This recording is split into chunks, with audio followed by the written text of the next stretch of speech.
How about you ask me about employees? Why? Well, that's a great question. Actually, why do you need employees? So we'll start with this. Employees, you need them for two reasons. Reason number one is you're starting your business and you have more work than you can handle by yourself. So you need some help. You can get your own employee. It could be a full-time, part-time, or you can ask someone else for their employee, their helper, to help you on occasions. The second reason you might need employees is because you're scaling your business to a very big operations volume, and employees are there to represent you from a bright side. This is where I want to share with you about the benefits of having the employees.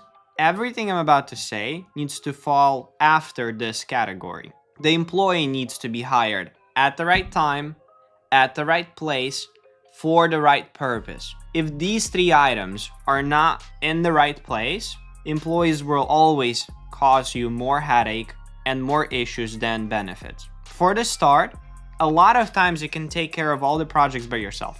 But there are some days when you are overbooked. And that's where having a lot of connections with a lot of different people that can come and help you for one day or 1 week or 1 month or 1 season is amazing to have that opportunity.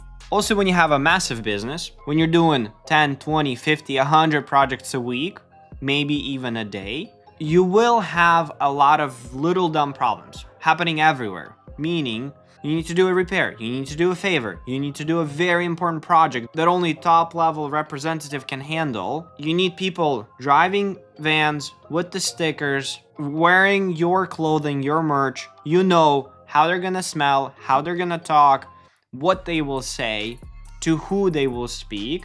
These are very important factors, and that's not something you can buy. What I mean by that is if you hire, for example, a subcontractor, you can't guarantee what's gonna happen because there's a lot of variable factors. When they're your employees and they have been with you for 1, 2, 3, 5 years, they know what oxygen you breathe. So those factors will help you to establish your company on a very sturdy foundation. Where do you find employees? It takes a while. For years, we tried finding employees in so many random places. We would walk to random job site, see who's doing work, see how they're doing work, and just try to offer them work on the spot.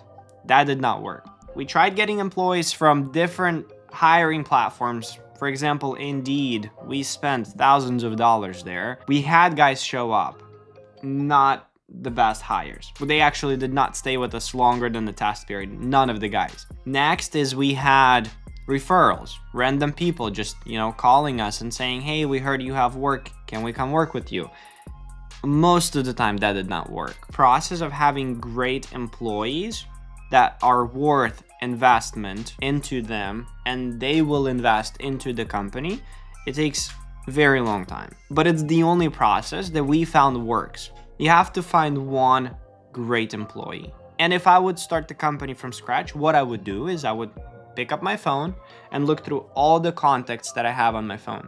Most of the time, you can find at least 3-5 guys or girls, depends on what your position is.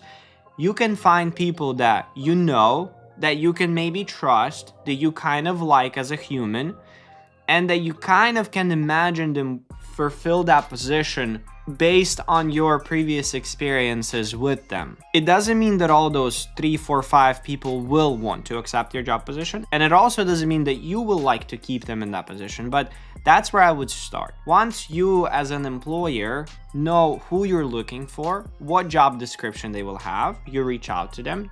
If they say yes, they give it a try. The next step is not as good, but it works.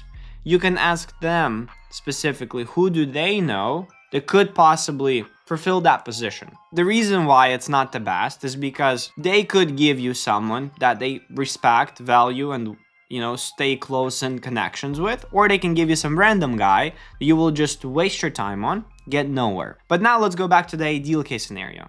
You reach out to those 5 people. One of them is ideal fit. You guys end up working together. As he gets established in a more and better, he's going to be the marketing tool for the next hire for you. If he truly likes to work with you in your company for the current position, his friends will notice. And most of the time, his friends are very similar to that person. And let's draw a picture. You have one van, you and that new employee that you hired are working together. Within a year, you showed him everything you know. You understand that he's a great guy and he's ready to be a leader. And let's just say now you have that opportunity to scale and have 2 vans. You can tell that guy that you have 2 great news. First great news is that he has an opportunity to become a leader. That means more responsibility, but also more pay. Another great news is he has a choice to find his helper himself. As an option, you can also throw in that if that guy is a great guy and he will stay in the company and he's a great fit, you can give him a bonus. So once you give him the great news, he has 2 great opportunities. One is he can make more money, knowing that if he will have a bad helper, it will only drag him and he won't get anywhere. And second reason is that if he finds a great guy and he's going to stay in the company and help him to be a good leader, he will also get additional bonus. And that's what happens. Once that guy finds another helper, they work together, he reflects you, your values, your approach to the van, to the tools, to the customer, to the material that you're installing. And now he will reflect that into his new helper. Within a year, guess what? You can split them. Now the new helper gets an opportunity to become a leader, and your original leader has an opportunity to find another helper. Now for the original leader that you had before, he's not going to be too happy because he has to find a guy, he has to train him, he has to get used to him, he has to now rebuild his whole day process from the scratch. So you can give him a bonus for training and investing into that guy. And also you can give him a bonus for finding another guy, another helper. And this method covers finding the people, attracting them, and growing the company. The only problem is it takes time, because it could happen that you're in a very small community where you just don't have too many people working in your industry. So you might be limited to how big of a in-house operations you can grow. And also it could be that the new guy you hired, he's not that good. And that is a waste of time, resources, but guess what? You learned who not to hire again. And now a final topic that I would like to cover. What can you do as a business owner to have them stay with you for as long as possible?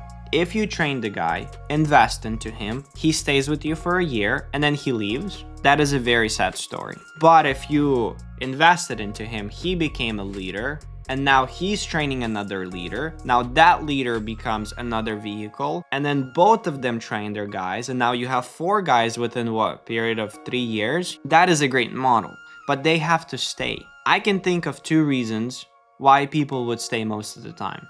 The first reason is because they like your company. They like the values that you represent. They like the approach that you take. They like the job that they do. It starts to become part of them, part of who they are and what they are achieving in life. Second reason is because it's paying and covering all their expenses and leaves them with extra money to spare. Which one is stronger? I think the first one is stronger. I think if they value the company, they want to represent the company, and then the money comes second. But if they only get paid good, but they do not respect it, they do not value the people, the company, they will just hurt the company more. They're not investing themselves and striving for the company to grow bigger. How do we incentivize our guys? Is we have a bonus structure. We pay them a minimum wage, $17 an hour at the moment. And then for the additional square footage, square yardage, linear footage, depending on what they're installing, we give them bonus on the top of that. And that bonus can be anywhere between 1% all the way to 10, 15, 20% of the project value. And the percentages is where people can get burned a lot because they can pay them too much and then the company suffers, or they pay them too little and then guys are not making enough money. And also you have to understand that it has to be a great average. It's hard for guys to make a lot of money on one project and then for the rest of the month make very little money because they get discouraged. So that's why you have to play around with what percentages you want to give them at what point. It took us to find our perfect percentage. I would say 3 months. Why we also really like this bonus structure is because it allows us to give them more opportunity to work. Now they're encouraged to finish their project as fast as possible because they get Okay, minimum wage, that's fine. But also, as they close the project, they get the bonus of the work that they did. So that means if they don't have to come back tomorrow just for 2 hours to finish up the project, they can finish today. Because they're getting minimum wage, the overtime, sometimes even double time, does not hurt us. After we implemented this formula, we got 2 changes. Guys literally got inspired to work more, and guys literally got inspired to work faster. The company actually started to profit from the employees, because before it was just like a wash, sometimes even negative. And once we implemented the bonus structure, the picture literally changed for us specifically. And that is just a couple reasons why having employees is nice and cool. And I do not see how company, specifically in construction, can survive without having at least some employees. How many employees you want? That's totally your choice, depending on opportunities you have. But having them, for us specifically, is very important. Something like customer service, inspections, doing favors, representing the company. It's hard to do without employees, because if business owner has to do all of that, he doesn't have time to operate the business. He's just running the field errands. Thanks for watching, and if that was cool, kind of helpful, like, subscribe. See you next.